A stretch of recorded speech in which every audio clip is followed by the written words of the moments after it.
আছে তুমি কাউকে কিছু বলতে চাও না, কিন্তু আমি এভাবে দিনের পর দিন চুপ করে বসে থাকতে পারবো না।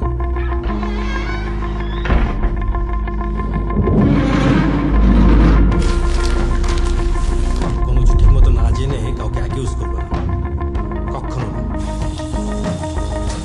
খোদার কসম, আপনি যদি এই কথাটা কাউকে বলছেন, আমি কলেজের ছাদ থেকে নামতাম। ইমো, আপনার আগে আমাকে এক্সপ্লেইন করতে হবে কেন আমার মেয়ে সরি বলতে।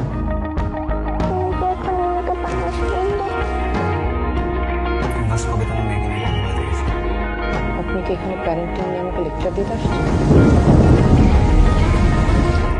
মিঠু না করলে কি করবেন আপনি? এমন কোনো কথা বলবো না যে তুমি জীবনে ভুলে যাবে। আমি কি ভাবছি তুমি আমাকে মিথ্যা বলছো? না না স্যার, ওয়ারিটা আমার কিছু হয় না। আমি নিজে পার্সোনালি ব্যাপারটা ডিল করছি। আপনার সাথে তো আর কিছু হয়নি, কেন আপনি ওরকম করতেছেন? আপনি ইমিডিয়েট কোনো স্টেপ না নিলে স্টুডেন্টকে ডেকে ডেকে বলবো আমার সাথে কথা করছি।